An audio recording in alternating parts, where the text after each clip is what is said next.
Hi friends, నేను మీ Rekha. Welcome back to Rekha's kitchen. ఈరోజు టేస్టీగా ఈజీ ప్రాసెస్లో మ్యాంగో తురుము పచ్చడి ఎలా చేసుకుందామో చూద్దాం. మనకు సమ్మర్ వచ్చిందంటే మ్యాంగోస్తో చాలా రకాల రెసిపీస్ చేస్తాం కదండి. అలా చాలా రకాల రెసిపీతో పాటుగా ఇలా మ్యాంగో తురుము పచ్చడి కూడా చేసుకుంటే చాలా బాగుంటుంది. ఎలా చేద్దామో చూద్దాం. మ్యాంగో తురుము పచ్చడి చేయడానికి ఇలా 2 పెద్ద సైజు మ్యాంగోస్ని తీసుకున్నానండి. ఇలా పెద్ద సైజు మ్యాంగోస్తో చేస్తే మనకు తురుము పచ్చడి టేస్ట్ చాలా బాగుంటుంది. వాటర్ తడి లేకుండా తుడిచి పెట్టుకోవాలండి. మనకు వాటర్ తడి ఉంది అంటే మ్యాంగో తురుము పచ్చడి పాడవుతుంది తొందరగా. అందుకే వాటర్ తడి లేకుండా నీట్గా ఉండేలాగా తుడుచుకోవాలి. ఆ తర్వాత ఇలా పొట్టు తీసి మ్యాంగోస్ని తురిమి పెట్టుకోవాలండి.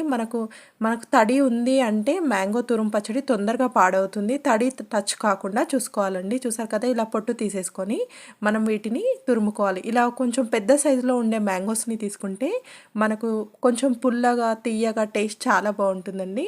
ఇలా మ్యాంగోస్ని చిన్న వాటితో కాకుండా పెద్దగా ఉండే సైడు తురుముకోవాలి. ఇలా పెద్దగా ఉండే సైడు తురుముకుంటే మనకు తినేటప్పుడు మ్యాంగో ఫ్లేవర్తో టేస్ట్ చాలా బాగుంటుంది. ఇలా మ్యాంగో మొత్తం తురిమేసుకొని ఇప్పుడు మ్యాంగోస్ని మనం ఈ బౌల్తో కొలిచి తీసుకుందామండి. మనం ఏ బౌల్తో అయితే మ్యాంగో తురుము తీసుకుంటున్నామో మిగతావన్నీ అదే బౌల్తో తీసుకున్నామంటే మనకు మ్యాంగో తురుము పచ్చడి చాలా బాగుంటుంది. చూసారు కదా, నేను ఈ బౌల్తో ప్రెస్ చేయకుండా ఇలా తీసుకున్నాను. చూసారు కదా, ఇలా నాకు మొత్తం 5 బౌల్స్ మ్యాంగో తురుము వచ్చిందండి. నేను అన్నీ ఈ బౌల్తో తీసుకున్నాను కదా, మిగతావన్నీ ఇదే బౌల్తో చేసి చూపిస్తాను.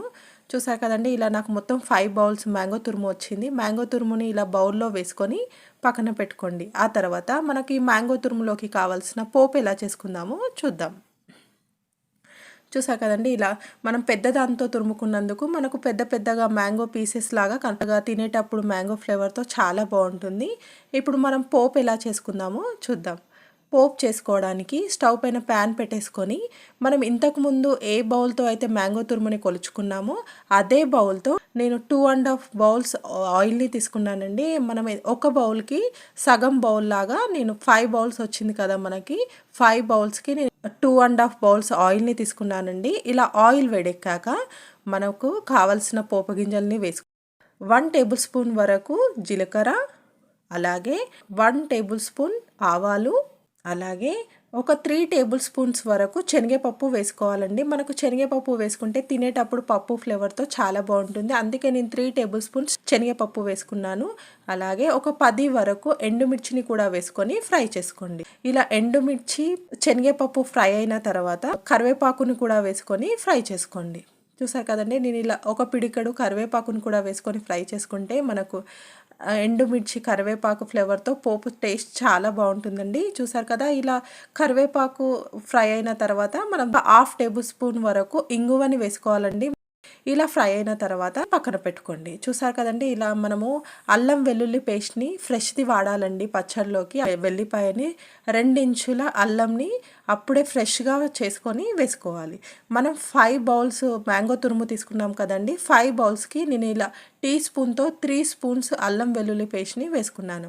మనం ఆయిల్ వేడిగా ఉన్నప్పుడు అల్లం వెల్లుల్లి పేస్ట్ వేయొద్దండి. అలా వేడిగా ఉన్నప్పుడు వేసామంటే మనకు నల్లగా అయిపోతుంది. అలా కావద్దు అంటే ఆయిల్ గోరువెచ్చగా ఉన్నప్పుడు మనం అల్లం వెల్లుల్లి పేస్ట్ని వేసుకొని బాగా మిక్సీ చేసుకోవాలి. మరీ చల్లగా అయిన తర్వాత కూడా వేయొద్దండి. మరీ చల్లగా అయిన తర్వాత వేస్తే మనకు కొంచెం పచ్చి స్మెల్ తెలుస్తుంది. అందుకే గోరువెచ్చగా ఉన్నప్పుడు వేసామంటే మనకు అల్లం వెల్లుల్లి పేస్ట్ ఈజీగా కలిసిపోతుంది. ఇలా కొద్దిసేపు చల్లగా అవ్వని. అలాగే 1 టేబుల్ స్పూన్ జీలకర్ర మెంతుల పౌడర్ వేసుకోవాలండి. మనకు జీలకర్ర మెంతుల పౌడర్తో టేస్ట్ చాలా బాగుంటుంది. అందుకే 1 టేబుల్ స్పూనే వాడండి, ఎక్కువ వాడొద్దండి. అలాగే మనము 5 బౌల్స్ తీసుకున్నాం కదా, 5 బౌల్స్ మ్యాంగో తురుము తీసుకున్నాం కదా, 5 బౌల్స్కి ఒక్కొక్క బౌల్కి ఒక్కొక్క స్పూన్ లాగా 5 స్పూన్స్ సాల్ట్ని తీసుకోవాలండి. మనం 5 స్పూన్స్ ఒకేసారి వేసుకోకుండా ఫస్ట్ 4 స్పూన్స్ వేసుకొని మళ్ళీ చెక్ చేసుకొని ఆ తర్వాత వేసుకోవచ్చండి. 4 టేబుల్ స్పూన్స్ వేసుకోండి ఇప్పుడు. అలాగే ఆయిల్ చల్లగా అయిన తర్వాత ఇలా మనం 5 బౌల్స్ మ్యాంగో తురుము తీసుకున్నాం కదా, 5 బౌల్స్కి ఒక బౌల్ వరకు కారంని తీసుకోండి. కారం ఎక్కువ తినేవాళ్ళు ఉంటే 2 స్పూన్స్ ఎక్కువ తీసుకోండి, తక్కువ తినేవాళ్ళు ఉంటే 2 స్పూన్స్ తగ్గించుకోండి. నేను ఇలా మేము నార్మల్గా తింటామండి, అందుకే నేను ఇలా ఒక బౌల్ వరకు తీసుకున్నాను. ఇలా కారం మొత్తం కలిసేలాగా కలిపేసుకొని మనం ఇంతకుముందు తురుము పెట్టుకున్నాం కదా మ్యాంగో తురుము, వాటిలోకి కారంని వేసేసుకోండి. ఇలా కారం మొత్తం బాగా కలిసేలాగా ఆయిల్లో కారం మొత్తం కలిసిపోయేలాగా బాగా తిప్పుతూ కలుపుకోండి. అలా తిప్పుతూ కలుపుకోవడం వలన కారం మొత్తం ఆయిల్లో ఇలా కలిసిన ఆయిల్ని మనం ఇంతకుముందు తురిమి పెట్టుకున్న మ్యాంగోలోకి వేసేసుకొని బాగా కలిసేటట్టు కలుపుకోవాలి. చూసారు కదండి, ఇలా ఈజీగా మనం ఇంట్లోనే మ్యాంగో తురుముని రెడీ చేసేసుకోవచ్చు. మనకు ఇలా చేసిన మ్యాంగో తురుము 2 మంత్స్ వరకు పాడు కాకుండా ఫ్రెష్గా ఉంటుందండి. చూసారు కదండి, ఈజీగా చేసేసుకున్నాము. మీరు ట్రై చేయండి, మీకు నచ్చుతుంది. మీకు ఈ వీడియో కనుక నచ్చితే లైక్ చేయండి, అలాగే సబ్స్క్రైబ్ చేయండి. Thank you for watching.